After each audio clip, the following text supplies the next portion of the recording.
Good afternoon guys, welcome back sa aking YouTube channel. For today's video, check natin ang 2024 Honda CR-V 2.0 RSe HEV CVT Platinum White Pearl. Guys, ito yung top of the line variant ng ating Honda CR-V. Kanyang price is 2,610,000 pesos. So turgot na kayo ngayon sa ating featured unit for today. So guys, dito muna tayo sa sa front portion natin. So sa front portion, makikita mo yung improvement ng present model compared dun sa previous model na which is yung may diesel variant. So ngayon, mas malaki na ang ang kanyang engine bay at mas aggressive na yung front portion natin. Yung previous kasi medyo may pagka-conservative pa eh. Pero ito, mapapansin mo agad iba na yung headlights niya. So may pagkasingkit na siya. So siya, LED headlights with daytime running lights, then sequential ang ating parking lights. Then meron na rin tayong LED fog lamps. Then guys, yung bumpers natin may mga sila, front sensors. So siya, nagdo-notify siya sa head unit pag pag may na-sense siya ng mga malalapit na sasakyan, motor or objects. Then, tayo, RS design, glossy black front grille. Then, ang nag-outstand talaga dito guys is yung malaking Honda emblem na may transparent cover with blue outer line. So, mas nagmukha siyang premium lado dahil dun sa emblem. Then, sa front portion natin, glossy black ang ating accent. So, siya, complement siya doon sa light color, the same time black grills. Then dito naman sa lower front bumper, naka diamond shape na grill. So pakita ko ng muli. So if ever makikita nyo rin, meron siyang it's more on garnish sa fog lamps natin, which is continuous dun sa kabilang side. So nag-give siya ng aggressive look, the same time aerodynamic figure dun sa front portion natin for the front bumpers. So dito naman guys, regarding sa engine, so hybrid na tayo. So meron tayong dalawang engine, which is yung electric and motor engine. So 2.0 siya, CVT or 7-speed automatic. Then the same time, meron siyang 207 horsepower, then 335 newton meters of torque, front wheel drive. So normally ang magfa-function muna dito guys is yung electric engine. So yun lagi ang naka-automatic na naka-on pag i-start natin sa sasakyan. Then ang motor engine, it's more on backup pag kailangan niya ng additional speed or additional power or malolobat na yung battery ng ating electric engine. So regarding fuel efficiency, matipid to guys. So based on Honda Cars Philippines, nag-range ng 33 kilometers per liter. So pakita ko lang guys yung natin, passenger side. So for the hybrid guys, kung mapapansin niyo yung mga fenders natin, it's body color na. Mas siya, mas malamig siya tingnan at saka mas mas smooth ang ating color proportion para doon sa unit natin. Like itong katabi niya, yung gray na hybrid, di ba ang ganda? Kasi siya, kumbaga monotone or isang kulay lang ang pinaka natin, ang pinaka ini-implement nung sasakyan. So tapos meron tayong reflector dito sa may upper portion ng ating fender. Then naka 18-inch RS design alloy wheels tayo. Then ventilated disc ang ating front brake. MacPherson strut naman ang ating suspension sa front. Ground clearance is 198 mm. Then door integrated side mirror, so iwas blind spot siya. Then, ang ating upper portion cover natin for the side mirrors is glossy black. Then, side turning lights, nandito na rin. Then, meron siyang lane watch camera and 360 camera. So, every time na mag-reverse tayo, meron tayong 360 view doon sa head unit natin. The same goes with the lane watch camera. So, every time na mag-right turn naman tayo, sa head unit na tayo titingin. Para at least mas convenient na rin sa ano natin, sa part natin. So, mas ano siya, mas high-end technology or high-end feature ng isang sasakyan. Then, body color, ang ating door handles. Smart entry na rin siya, guys. Then, solid disc naman ang ating rear brakes. Then, multi-link naman ang ating suspension sa rear or sa likod. Then, napansin ko rin, guys, dito sa ano, sa ating CR-V, sa mga windows natin, guys, yung pinaka-garnish niya is chrome. So, mas elegante siya tingnan. Or mas premium siya tingnan dahil doon sa chrome accent ng ating windows. Then meron na rin tayong roof rail, guys. So meron na rin mga naka-standby dyan na ano, foundation just in case i-consider nyo magpalagay ng roof rack. Then meron tayong glossy black shark fin antenna. So sa lahat ng ano colors, guys, ano na siya, glossy black na. So nandun naman, guys, yung fog release natin na ignite red. So most of the colors naman, guys, is available naman dito sa ating dealership. So sa tail lights naman, guys, yung signature vertical tail lights ng ating Honda CR-V. So LED na siya. Then meron tayong glossy black tailgate spoiler. So napaka-sporty rin ng itsura niya. At the same time premium. So wala na akong masasabi talaga kay Honda. Then, dito naman, guys, ang emblem naman natin sa likod, wala siyang cover, pero meron siyang outer blue lining. Then, RS and EHEV emblem. Reverse camera. Then, CR-V emblem. Then, meron tayo 4i built-in backup sensor. Then, meron tayong dual pipe finisher. Pakita ko lang ulit yung ating back portion, guys. So pakita ko rin, guys, yung passenger side na nasa na tayo, back view. So ito kasi, guys, it's more on compact kasi siya compare sa mga kino-compare sa kanya with other brands like Fortuner, Montero. Mas compact siya. Pero when it comes to interior space, almost the same yung mga counterparts niya. So, ito, guys, is power tailgate na siya. At the same time, meron siyang feature na hands-free assist. So, pagdala mo yung smart key at in-swipe mo ang paa mo sa lower rear bumper, mag-o-open siya. So, just in case, ang purpose nun, just in case na meron kang mga things or groceries na ilalagay, mas ano siya, mas accessible. Then ito ang compartment space natin. So very spacious compartment. Then wala siyang spare tire, guys. It's more on sealant and tire inflator. Then ang hybrid battery natin, guys, is 8 years warranty, which is located siya dito. Hindi ko lang siya nakikita pa, pero dito nga daw siya, sabi ng mga mechanics natin or mekaniko. Then meron tayong mga LED na lights dito sa likod. And then meron tayong power outlet. Medyo ano lang siya. Yup. Ayan. 12 volts, guys. So 5-seater siya, guys, pag hybrid.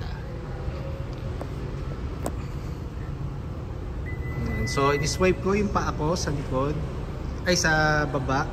So, kasi nasa aking smart key. So, ayan, nag-close na siya. So, pakita ko naman, guys, is yung driver side. So, gasoline operated pa rin siya. So, fuel tank capacity is 57 liters. So, minimum octane is 91. Then, kung preferred mo mas higher octane, kailangan i-maintain natin yung octane na yon para hindi magkaroon ng effect sa engine. So, dito naman tayo sa second row, guys. So, doon sa door panel natin, meron tayong urethane texture, then glossy black and chrome accents sa door natin. Then, meron tayo sa armrest, meron tayo sa door panel natin, meron tayong leather with red stitches. Then, ang sound system nga pala nito, guys, is Boss. So, si Civic RS and CR-V Hybrid or RS pa lang ang naka-Boss ang sound system natin. Then, ang material ng seats natin is full genuine leather with red stitches. Ito yung red stitches niya, guys. So, ang setup nito is parang ULT seats din, like hatchback and HRV. So, pag ito, finold natin, mafu-full flat siya. Then, meron tayong armrest with 2 cup holders. Then, ang ceiling natin, guys, is black. Then, meron siyang sunroof.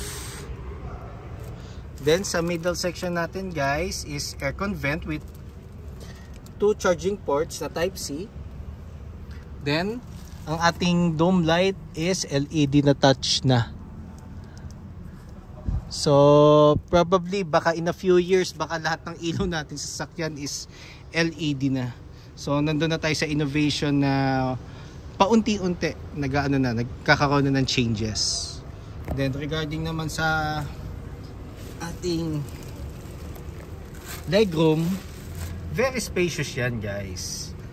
So, ang power seats natin is both driver and passenger side. So, both power seats siya.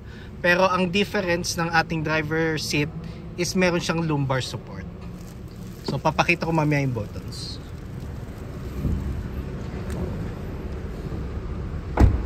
So, dito naman tayo sa ano natin, guys, sa driver seat. So, sa driver seat, nandito yung buttons niya. So, power folding side mirrors.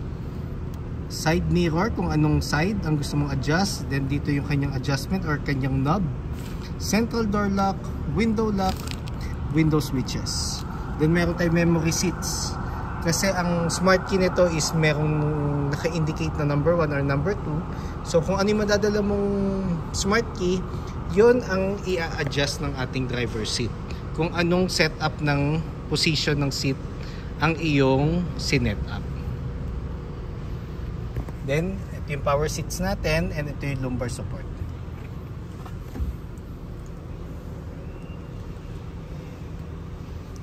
Black ceiling nga pala, guys. Then, sa baba natin, guys, nandito yung hood. Then, yung gas lid natin is ano na lang, top na lang siya pag naka-unlock yung unit. So, dito naman tayo, guys, sa ating driver seat. So, ang steering wheel natin, guys, is tilt and telescopic. So, it means pwede ko siyang i-up and down, forward and back. So, tapos pag nakuha mo na yung position na gusto mo for the steering wheel, ilock mo lang siya dito. So, zoom ko lang uli. So, naka leather cover na tayo with red stitches. Then, etong buttons natin is for the Honda Sensing and Adaptive Cruise Control, audio control, and hands-free telephone assist. So, for me, for the steering wheel, ang size niya or radius, tamang-tama doon sa size ng kanyang sasakyan or dimensions ng CR-V. At napaka-ano niya, actually napaka-smooth, napaka-linis, and napaka-elegante tingnan ng ating steering wheel. Actually, it's more on, ano lang siya, basic, pero ang lakas ng dating. Siguro dahil dito sa sa chrome na design dito sa lower portion ng busina. Then meron tayong paddle shifters, minus and plus sign. So itong button na to is for the wipers, for the lights, for the fog lamps, Then switch yung lane watch camera. So pag gusto nyo i-off yung lane watch, pindutin nyo lang to. So may option siya. Tapos dito naman sa left portion natin, so may for the Honda Sensing, power tailgate, and VSA or Vehicles Stability Assist, or normally known as traction control. Then sa panel natin guys is full digital na. So saka ko lang ang ating door. So dito full digital panel na siya. Then push start button na.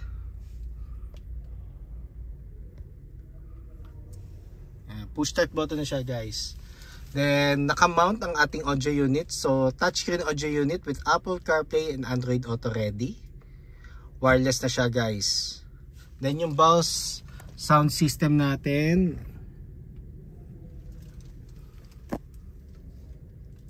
So mas maganda ang sound quality ng sounds natin. Pero eventually kahit stock na Honda speakers, ang ganda ng quality ng ano natin, ng sounds natin.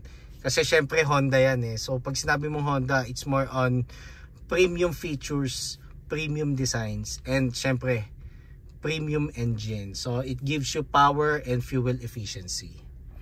Then ang ating dashboard guys, yung honeycomb na aircon vent natin, which is similar with Civic. So si Civic and CR-V pa lang ang ganito ang aircon vent. Same goes with the button. So si Civic ganito rin. So by knob siya. So mas maganda kasi to kasi mafe-feel mo yung adjustments ng temperature mo ng fan. Then dual zone air conditioning siya. So pwede kong adjust yung temperature ng passenger, pwede kong adjust yung driver side din. So yun yung dual zone air conditioning. Then sa baba naman meron tayong USB port na for charging na Type-C, and yung universal size for mirroring. Power outlet, wireless charger port. Then dito tayo sa transmission natin guys. So ito yung kanyang shift knob with clutch. Then andito yung ating leather with red stitches cover for the transmission. Then park, reverse, neutral, drive, and B. So ano yung B guys? It's more on braking system. So more on pagpa-downhill ka, pagpababa ka, kaysa sa drive, i-BB mo. Para ang purpose nun, mag-charge yung battery ng electric engine. Yun yung pinaka-purpose nun. More on, ito yung mga pang downhill. Then drive mode, meron tayong 3 types: Econ, Normal, and Sports mode. Then hill descent control. So ang purpose nito para hindi na tayo gagamit ng brakes, magsa-self-adjust ang magulong para mabagal ng ikot pag na-sense niya na pa-downhill na tayo. Pero pag bumalik na tayo sa flat terrain, automatic magdi-disengage siya. Electronic park brake. Pag magpapark tayo na matagal or off natin yung engine, tsaka lang natin siya gagamitin. Then, brake hold. Ito yung magiging handbrake natin pag gas and go tayo sa traffic or sa kalsada. 2 cup holders. Napakalaking armrest. Leather with red stitches. So, mas komportable kasi ang laki ng armrest natin. Then, console box. So, console box guys, diyan mo ilalagay yung mga cords ng mga for charging, car scent, candies, coin purse, and kung ano pa ang pwede nyong ilagay. Then airbags ito guys is side airbags sa front seats meron, dual front airbags, side airbags hanggang likod meron. So regarding safety features, hindi rin naman magpapahuli ang Honda. Laging advanced when it comes to safety ng ating mga end users. Then glove box. Glove box, owner's manual, warranty booklet, copy ng ORCR and insurance policy. Diyan yung lagi ilalagay yan guys. Then sa taas naman, visor, then mirror, and with ano na rin siya, lights. So same goes with the passenger side. Then ito yung buttons for the sunroof. So hindi kita, yan. Then LED na ang ating map light guys.